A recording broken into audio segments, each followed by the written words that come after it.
Napenda kutaarifu umma kwamba mkoa wa Tabora ni salama, upo shwari.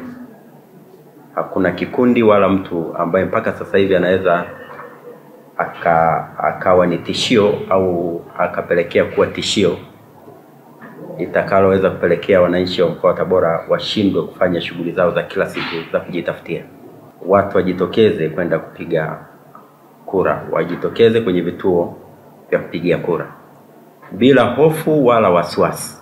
Cha kuhakikishia ni kwamba tutawalinda kwa dhati kabisa.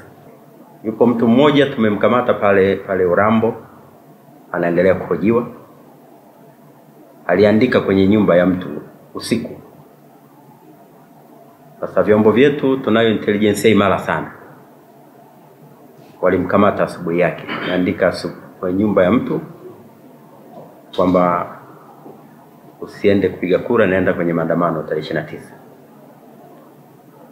Sasa anaendelea kuhojiwa na vyombo vyetu vya usalama, na kwa kutoa onyo kwamba mtu asije akathubutu akaenda kuandika kwenye mlango wa mtu au ukuta wa mtu akihamasisha vurugu ya aina yoyote, tutambaini na tutakabiliana naye. Na nimeelekeza leo, nimeelekeza waheshimiwa wakuu wa wilaya wakae na kamati zao za ulinzi na usalama wilaya zote za mkoa huu, wilaya 7.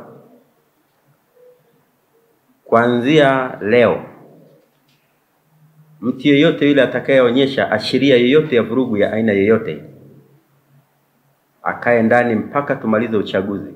Hatutakuwa na muda wa kusikiliza nini alichokuwa anakimaanisha. Kwa atakayejichanganya anatembea anaandika kwenye kuta za watu, akikamatwa leo tutakuja kumsikiliza baada ya uchaguzi. Tutasikia hoja alizokuwa nazo. Lakini nimewaambia mwisho wa kucheka wakuu wa wilaya ni leo, hakuna kuchekea mhalifu.